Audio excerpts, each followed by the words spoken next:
Nós estamos na série Janelas para a Vida, e o tema que nós temos para essa noite é: o sofrimento é um abismo. O sofrimento, o desespero é um abismo. O desespero é um abismo. O sofrimento gera o desespero e ele se torna um abismo. E tenho dito que nós precisamos fechar algumas janelas da nossa alma e abrirmos outras janelas para que encontremos a vida. Se os seus olhos forem bons, todo o seu corpo será luz, mas se os seus olhos forem maus, densas trevas tomarão conta de todo o teu ser. Ou seja, os olhos que nós temos para o mundo e a maneira como nós vemos o viver inunda o nosso ser, inunda quem a gente é. E quando eu falo em desespero, eu falo de uma janela que nós temos na nossa vida. Se eu perguntar aqui, alguém nunca se pegou diante do desespero? Acho que provavelmente ninguém vai levantar a mão. Ninguém. Todos nós já passamos por essa situação. E quem sabe você que está aqui essa noite, ou nos acompanhando pela internet, ou está assistindo essa mensagem, passou ou vai passar por isso. Isso faz parte do viver humano. O desespero, ele faz parte da nossa humanidade, que é o grito de socorro. Porém, nós precisamos compreender esse movimento para que as janelas que nos enchem de trevas sejam fechadas e que diante dessa realidade da vida humana, janelas se abram para que em nós habite a vida. E eu convido você a abrir comigo a sua Bíblia na segunda carta aos Coríntios, no capítulo 1.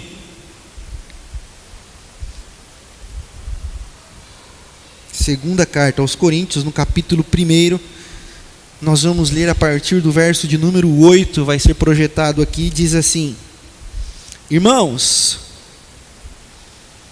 não queremos que vocês desconheçam as tribulações que sofremos na província da Ásia, as quais foram muito além da nossa capacidade de suportar, ao ponto de perdermos a esperança da própria vida. De fato, já tínhamos sobre nós a sentença de morte, para que não confiássemos em nós mesmos, mas em Deus, que ressuscita os mortos. Ele nos livrou e continuará nos livrando de tal perigo de morte. Nele temos colocado a nossa esperança de que continuará a livrar-nos, enquanto vocês nos ajudam com as suas orações. Assim, muitos darão graças por nossa causa, pelo favor a nós concedido em resposta às orações de muitos. Este é o nosso orgulho, a nossa consciência dá testemunho de que nós temos conduzido no mundo, especialmente em nosso relacionamento com vocês, com santidade e sinceridade provenientes de Deus, não de acordo com a sabedoria do mundo, mas de acordo com a graça de Deus. Nós sofremos, e diante do sofrimento, muitas vezes nós gritamos no desespero, e esse desespero inunda a nossa alma, esse desespero inunda as nossas emoções, e nós nos perdemos. De maneira nenhuma tentarei explicar sobre o sofrimento, o que é o que não é. Eu não sou leviano. Eu não tenho essa capacidade, porque explicar o sofrimento, explicar o desespero da humanidade é querer dar solução para o que não tem solução, é querer confortar com palavras que vão alienar, e é isso que a religião faz muitas vezes, aliena as pessoas em detrimento ao sofrimento e ao desespero, e por isso que provoca um abismo tremendo. Mas quero convidá-los, assim como o apóstolo Paulo colocou aqui, que diante do sofrimento, diante do desespero, que fez ele perder a esperança da própria vida, ele agradeceu a Deus pela oração, pelo livramento, pelo cuidado que Deus estava tendo com ele e com os que estavam com ele. E quando eu preparava essa reflexão de hoje, me veio à cabeça João 2. E para o mundo da sua época, o Cabo da Tormenta, ao sul da cidade do Cabo, na África do Sul, era o fim do mundo. Para eles, o Cabo da Tormenta era onde o mundo acabava. E João 2 disse assim: não vai mais chamar Cabo da Tormenta, agora vai chamar Cabo da Boa Esperança. E até hoje, se você colocar lá Cabo da Boa Esperança, ao sul da cidade do Cabo, na África do Sul, está lá. E este nome motivou os navegadores de sua época a enfrentarem agora aquele lugar, não mais com medo da tormenta, mas com esperança. E ao passarem por ali, foi quando Marco Polo chegou à Índia.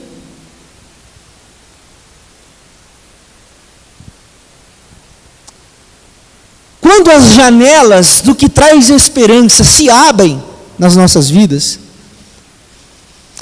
as tormentas não cessam, nunca cessarão, nunca se findarão, mas o nosso ser se enche de esperança.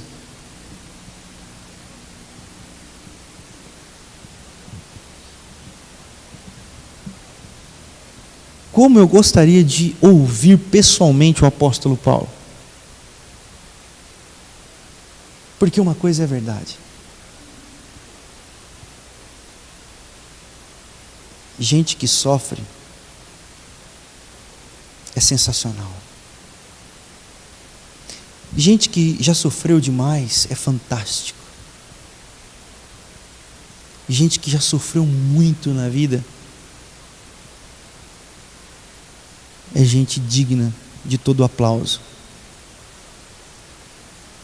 Porque Hermann Hesse disse uma coisa que casa bem com o que eu acabei de dizer: a felicidade bestializa, só o sofrimento humaniza as pessoas.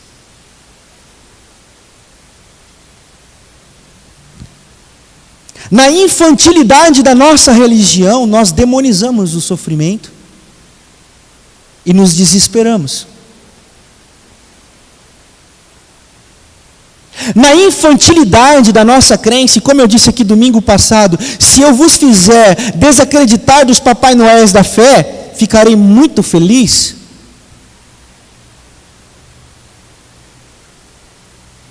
Porque a infantilidade da nossa crença nos coloca diante do que Freud chamaria o papaizinho. O papaizinho, a falta que nós temos de encarar a realidade da vida nos coloca diante da religião, e a religião nos faz olhar para o papaizinho. E aí nós começamos a pintar um Deus diferente do que o apóstolo Paulo escreve, porque o apóstolo Paulo não escreveu que Deus está nos fazendo isso aqui, que não sei o que lá. Ele não escreveu. Ele escreveu assim, que quando nos faltou a esperança, Ele veio ao nosso encontro. É diferente. É por isso que para Freud a religião é uma muleta, e eu concordo com Freud. Ela infantiliza, ela pequena o viver da realidade humana, faz-nos diante de um Deus títere. Sabe o que é o Deus títere? Títere é o responsável por manusear as linhas dos bonecos controlados por cordas. Essa religião faz-nos diante de um Deus títere. Esse Deus títere manipula a nossa vida, conduz a nossa vida,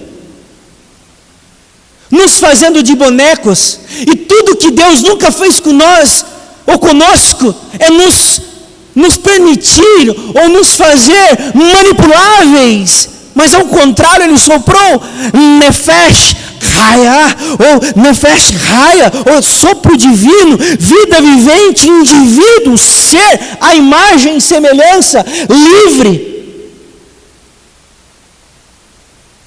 Nós pintamos esse Deus títere que conduz as nossas vidas, e nós não reconhecemos o lapso da existência. O que é o lapso da existência? O lapso da existência é que vão chegar para nós notícias que nós não queríamos ouvir, diagnósticos terríveis de aceitar, e que Deus não está como um títere dizendo: aí, tá vendo? Agora você vai aprender. Não! Não! Porque esse Deus títere causa em nós um desespero que nos coloca diante da seguinte pergunta: por que, Deus? Por que estás fazendo isso comigo? Por que, Deus? Por que sofro tanto? Por que, Deus? Por que essa dor? Por que meu filho? Por que meu pai? Por que minha mãe? Por que o meu emprego? Por que tanta dor, Deus? Por que tanta dor, Deus? Por que tanto sofrimento, Deus? E Deus diz, não tem nada a ver comigo.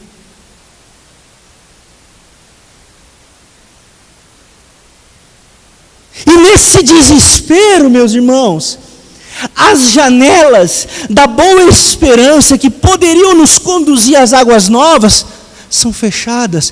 Por quê? Porque o desespero é um abismo sem fim, que nós nos perdemos, que nós nos mergulhamos, e no abismo não há esperança. E Deus vem ao nosso encontro dizendo: não me pergunte o porquê, Deus, porque isso faz parte do viver humano, mas recolha para você o meu abraço, recolha para você o meu acolhimento, a sua dor. Disse isso aqui semana passada. Nós não temos um sumo sacerdote a quem recorrer que não seja capaz de se compadecer das nossas dores, porque em tudo Ele foi tentado. Ou seja, se Deus,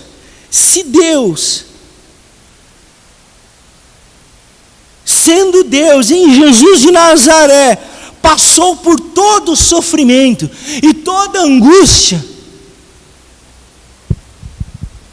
nós temos a capacidade, na nossa infantilidade, de olhar para o alto e dizer: por que, Deus?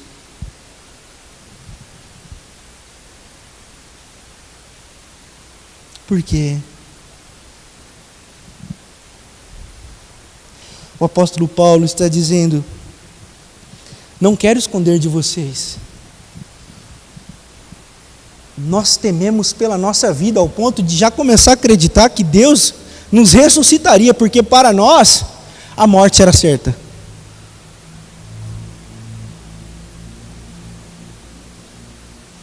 Esse é o Deus que vem. Esse é o Deus que vem ao nosso encontro. Esse é o Deus que vem de encontro à nossa dor. Ele vem de encontro ao nosso desespero.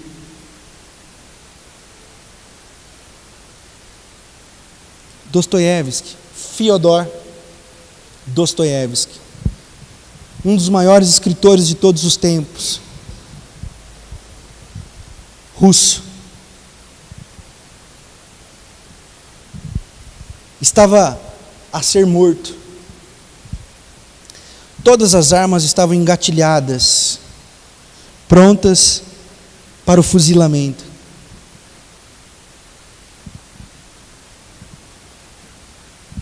Em silêncio ele aguardou os tiros. E no último momento, no último segundo, veio a ordem do governo para que não matasse.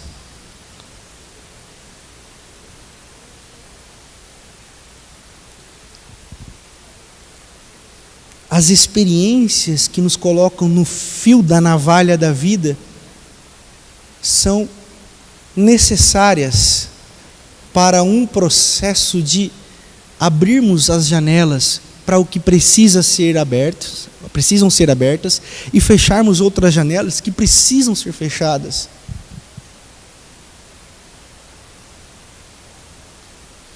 Beethoven sabia que tinha uma surdez degenerativa. E compôs grandes concertos. Inclusive surdo.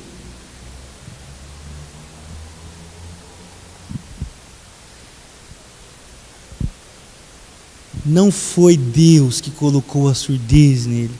Não foi Deus que colocou Fyodor Dostoiévski diante do fuzil. Mas Deus vai ao encontro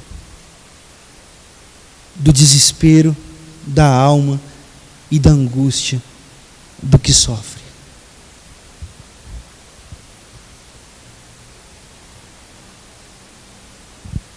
Precisamos mudar o nome dos cabos que limitam as nossas vidas. De cabo da tormenta para cabo da boa esperança. O sofrimento, o desespero, são abismos que se abrem diariamente diante de nós.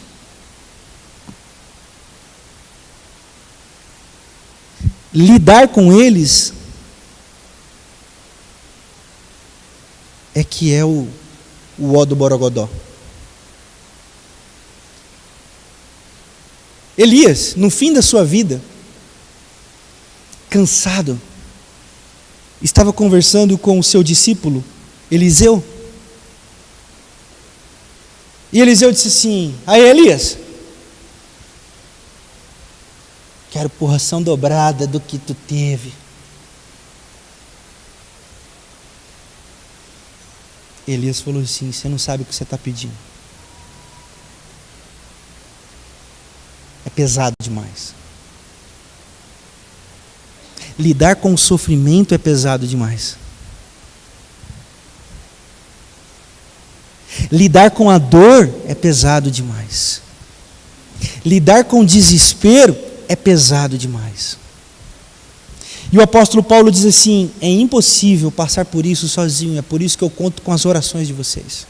E foram as orações de vocês que nos confortaram e que nos dão motivo para glorificarmos a Deus pelo que Ele tem feito em nós e por nós. O que o apóstolo Paulo está querendo dizer aqui? Que diante dos abismos, dos desesperos que nos encontram durante a jornada da vida, nós precisamos uns dos outros. Não é que a oração que eu vou pedir para o meu irmão, ora por mim, cara, está difícil. Não é que a oração dele é mais poderosa que a minha. Esse negócio de oração forte é em outro terreno, entendeu? É porque eu estou convidando ele a participar da minha dor. E eu estou colocando a minha dor nele também, o meu desespero. É por isso que nós oramos juntos.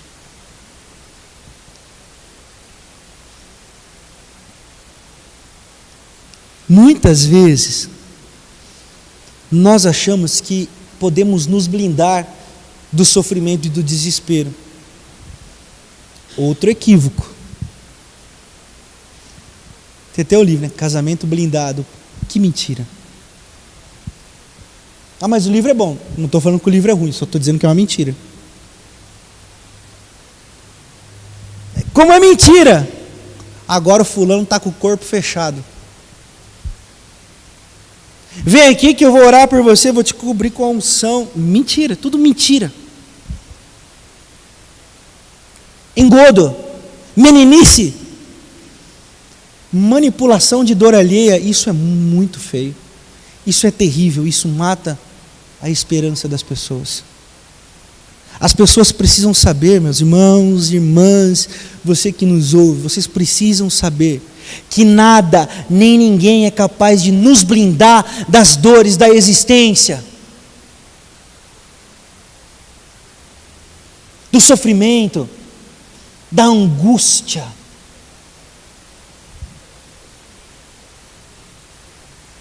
Essas janelas vão estar se abrindo o tempo todo com ventos de tempestade na nossa vida. E quando ela bater sobre você,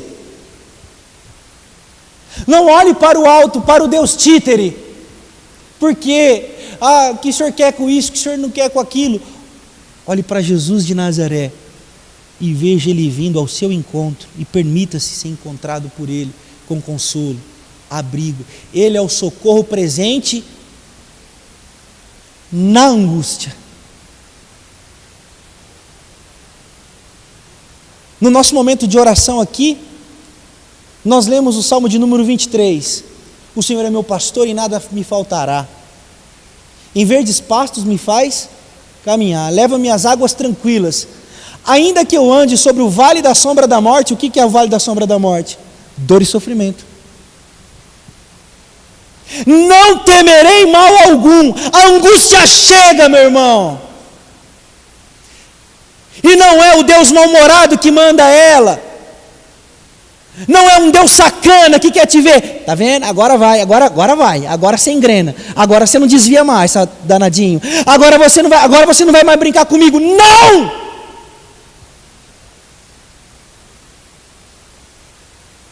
Ele vem com um olhar de misericórdia na nossa dor e na nossa humanidade, que nos toma pela mão, quando estamos caídos, sangrando, machucados, porque rolamos no desespero do abismo. Ele vem ao nosso encontro, e quando Ele vem ao nosso encontro, a gente tem a petulância de dizer: pô, demorou, hein? Por quê, hein? Por que tudo isso, hein?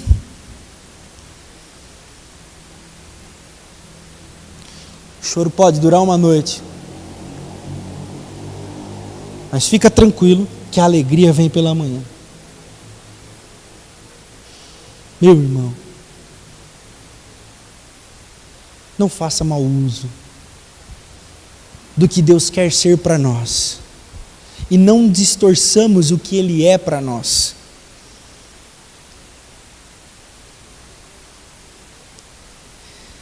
O mundo é mau. O próprio Jesus diz que o mundo jaz no maligno.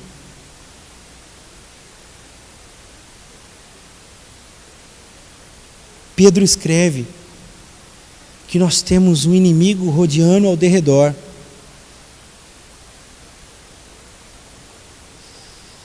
O inimigo, ele provoca dor, ele provoca sofrimento. O inimigo, ele faz as pessoas ferirem umas às outras. E de maneira muito rápida, eu queria te convidar a uma interpretação.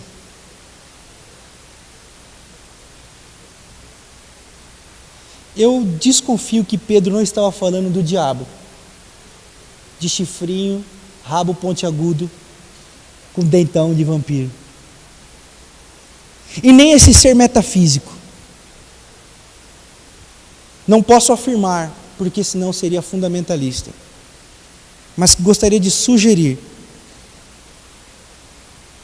Porque ele começa, lá no capítulo 1, dizendo que ele escreve aos irmãos dispersos. Ou seja, aos irmãos que estavam sendo perseguidos na Ásia, em Gálatas e tal. E é comum ao ser humano manipular as formas de perseguição para conseguir dizer o que quer dizer. Em tempos de ditadura, os poetas e os músicos usavam formas de expressar a sua inconformidade com a ditadura, sem dizer o que estava dizendo, mas querendo dizer o que sempre quis, mas não dizendo. Por exemplo, Chico Buarque, ele escreveu uma música chamada Cálice. O cálice dele era em relação à ditadura. Mas a música dizia: Pai, afasta de mim esse cálice, Pai. Passou. Mas era em relação ao cala-boca que a ditadura proporcionava à imprensa na época. Vários escritores usaram e criaram pseudônimos, ou seja, personagens fictícios, para também não serem perseguidos. Quando Pedro escreveu essa carta, Nero era o imperador de Roma. E Nero era o cão, bicho. Ruim demais. Permitam-me uma breve biografia de Nero.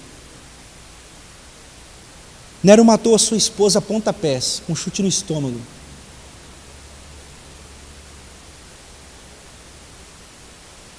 Suspeitando que a sua mãe queria derrubá-lo do trono, quis envenená-la. Só que ela era mais esperta que ele. Sabendo do envenenamento, ela tomou doses homeopáticas do veneno durante um período. E quando ele colocou o veneno perante ela, ela já estava imune ao veneno e não morreu.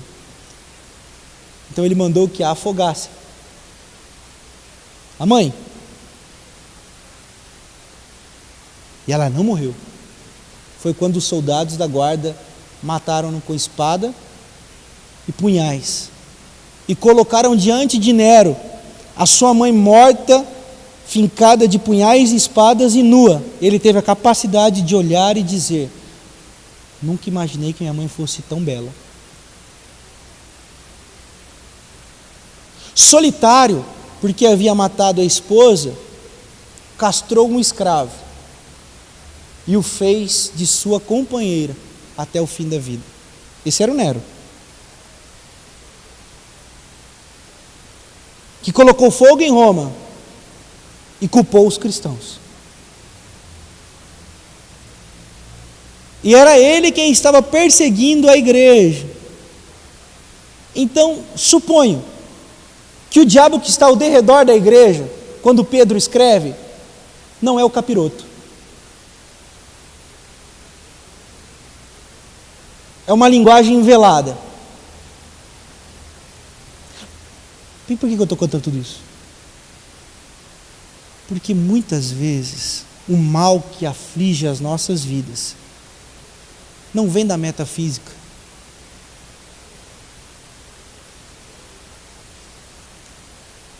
Vem de um sistema corrompido que oprime e que maltrata. E esse sistema nos provoca desespero e angústias interiores.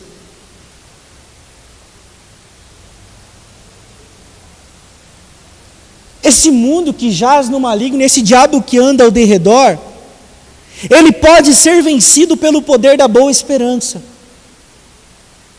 Isso não tem nada a ver com metafísico, isso tem a ver com levar a boa esperança, viver a boa esperança, se solidarizar com a boa esperança. Diante das dores e do desespero, nós nos fechamos. E nos fechar não salva as nossas vidas e nem faz bem ao mundo à nossa volta. Diante do abismo do desespero, o convite é: vença o mal com a boa esperança de Jesus de Nazaré, a luz que brilha e tira da escuridão a nossa alma e todo o nosso ser.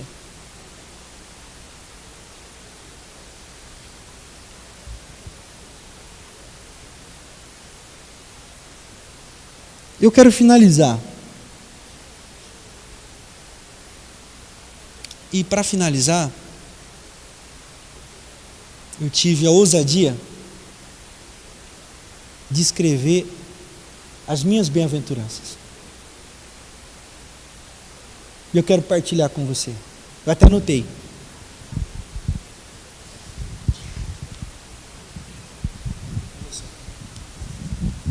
Eu juro que eu vou entender minha letra. Eu acho.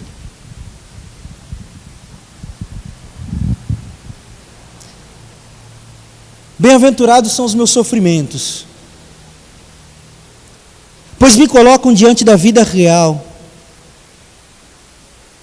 e de uma dependência total do Deus que vem ao meu encontro. Bem-aventuradas são as minhas dores, pois revelam pontos cegos da minha alma, pontos que eu nunca admiti.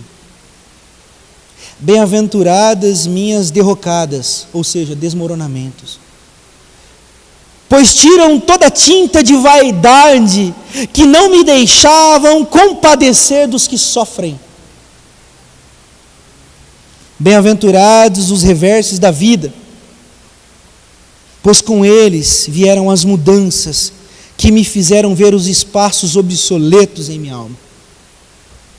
Bem-aventuradas as decepções, pois com elas acabaram todas as certezas que me faziam bater no peito. E como diria uma psicóloga que eu conheço, Luiz Madeira, ela diz assim: quem bate no peito já começa apanhando. Bem-aventurados são os meus medos, pois com eles aprendo que sozinho, sem Deus e sem meus irmãos eu não existo. Bem-aventurada a minha pobreza, pois com ela eu aprendo que de fato não posso servir a dois senhores e que também não é na fartura que Deus habita. Bem-aventurada a minha falta de fé, com ela aprendo que perdido e sem rumo me encontro muitas vezes nas minhas certezas. Porque fé é uma certeza de coisa ou algo que não se vê. É isso. No desespero, abra a janela da boa esperança. No desespero, não procure a Deus para pedir explicações do porquê Ele está fazendo isso. Mediante ao abismo do desespero, meu irmão, minha irmã, examine-se a si mesmo e coma do pão e beba do cálice. E foi Jesus quem disse que aquele que não come do meu pão, que é o meu corpo, e não bebe do meu cálice, que é o meu sangue, não é digno de mim. Ele está falando dos seus sofrimentos. Porque se ele, sendo Deus, se encontrou com os seus sofrimentos, por que havemos de fugir dele? Por que havemos de negar a cura das nossas almas? Por que havemos de não ir ao médico, sabendo que temos a cura para o que tanto nos aflige?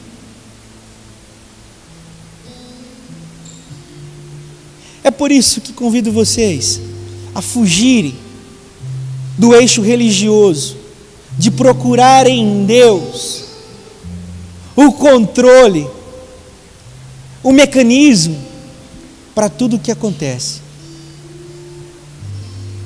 E entender que em tudo e em todas as coisas Ele tece o tapete da esperança, do refrigério, da cura. Quem sabe você entrou aqui essa noite com sua alma angustiada, com sua alma aflita. Eu quero te convidar a permitir-se ser encontrado por Jesus de Nazaré. Reconheça, chore.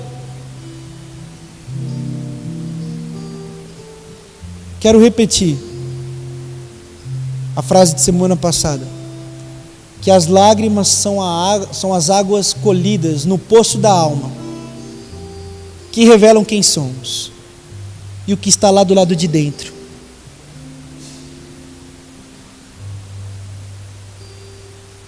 Vamos nos colocar de pé. Vamos cantar essa canção em oração, em súplica diante de Deus. Esse Deus que em meio a tanto sofrimento, a tanta dor, vem ao nosso encontro, vem até nós e cura as nossas dores. Que assim seja. Amém.